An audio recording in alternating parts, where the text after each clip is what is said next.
Hi, I'm Linda Neller, and this is my presentation on tort liability.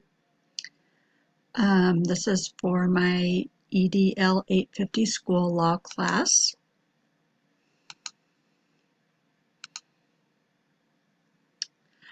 First of all, what is tort liability? It is the legal obligation of one party to a victim as a result of a civil wrong or injury.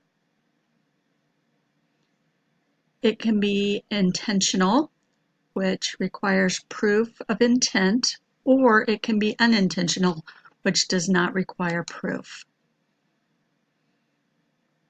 Individuals, their administrator, or their district can be held liable if they are found guilty.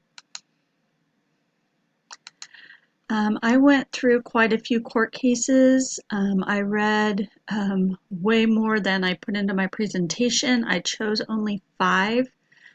Some of them got so long and detailed that I could not really summarize them on one slide, and it would have been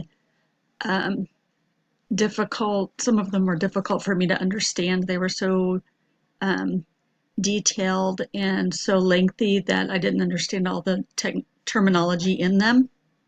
The first one that I am going to share is Frame versus Comroe. It was in Louisiana.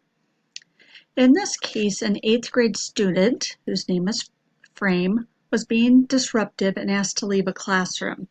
He did not comply after being asked twice by the teacher, and the teacher ended up grabbing him by the arm, and at that point the student lost balance.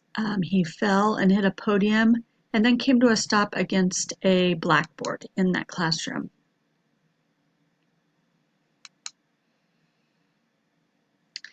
The results of the court case were that the court found it necessary for the teacher to remove the student because the student was being disruptive, and the teacher had the right to facilitate learning in his classroom. They also found that although he committed battery from touching the child, he was justified in doing so. They said that the child's actions were provoking enough to the teacher that he needed to forcibly remove him from the room. The illustration I chose to go with this is actually an illustration that went with another court case that I found, but I thought that it kind of illustrated what was going on in this court case, so that's why I chose the image.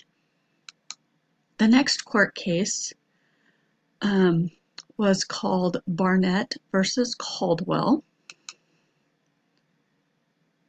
And this case took place in Georgia. In this case, it was a high school student, and what happened was the teacher needed to leave the room for some reason, and she asked a neighboring teacher to listen out for her class. A couple of high school boys started horsing around, just messing around. The kid happened to fall, and he got hurt. In the court case, it came out that the school's faculty handbook stated the classroom teacher is solely responsible for supervising of the students in his or her classroom, and that the students should never be left in the classroom unsupervised. That is what the students' parents were arguing, but the principal argued that listening to students could be a form of supervision because the teacher next door was listening for things that were going on in that classroom. Since the handbook didn't state what supervision meant, it didn't define supervision, the school district actually won that case. The court ruled in favor actually of the teacher, not the district, and the family appealed, but the appeals court stated that the teacher had no malice and therefore was not found guilty. This is the image I chose for this one. It just shows some boys messing around, horse playing, and I thought that that went along with this court case. The next case that I have here is Cormier et al. Versus City of Lynn et al. And this took place in Massachusetts. In this case, it was an elementary school, and a student was pushed down the stairs by another student, and it resulted in the student who was pushed being permanently paralyzed. The student's parents actually sued the city where the school was located, the school district, and several of the employees of the school district. They argued that the school district was negligent because the staff had been informed about bullying on multiple occasions. They did nothing to stop it, and eventually it resulted in their son being injured. The results of this case, the court ruled that the school district and the city could not be held liable for acts by a third party. So no one who was employed by the city or the district had caused the injuries to happen. Also, there was a note after this court case that stated when bullying involves a legally protected class, such as race, gender, religion, national origin, or disability, that the school district could still face liability in a federal court case.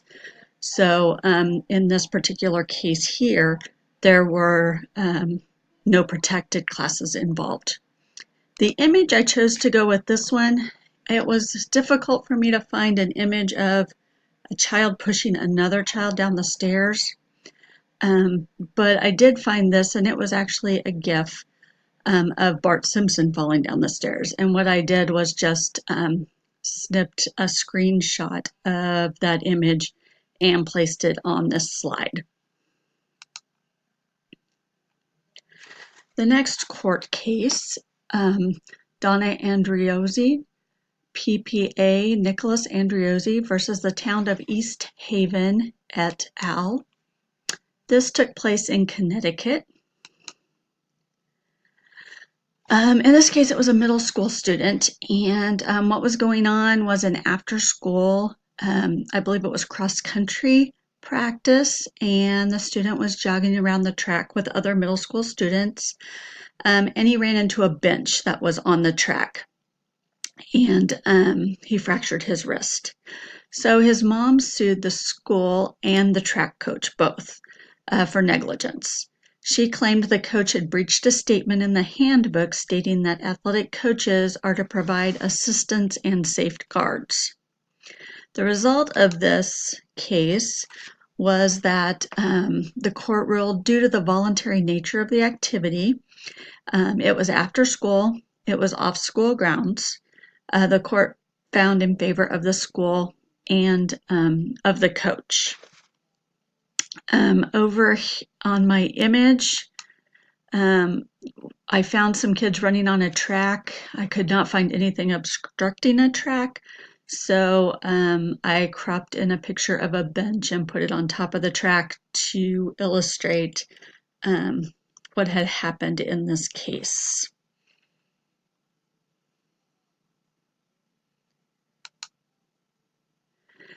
All right, my next case is Brewington versus the City of Philadelphia. This took place in Pennsylvania. In this case, it was a 9-year-old boy, and he was in PE class in the gym.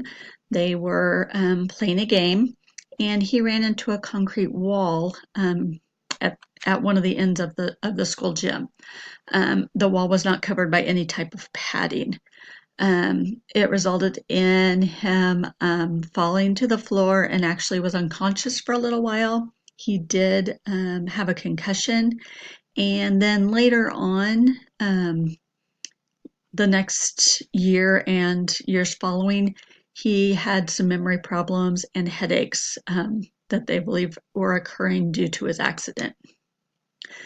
So, the Pennsylvania Supreme Court found that the lack of padding on a gym wall could constitute negligence in the care, custody, and control of real property, and the school was negligent in failing to install padded safety mats to cushion the wall. After this court case, the boy stated that he was running so fast he couldn't stop before he hit the wall. So the image that I chose was actually someone running into a brick wall. I couldn't find a picture of a concrete wall. And it was a meme, and based on what the boy said, that he was running so fast he couldn't stop, I left in the words that says, what just happened, the law of inertia just happened, because I felt that went along with what the little boy said. After this case was over, the school district posted on the article that I read that they are scared that this could expose other school districts to liability unless school districts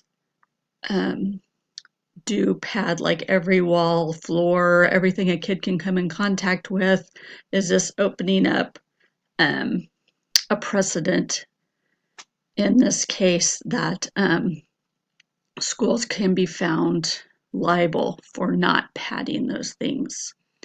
So kind of left us with something to think about on that one.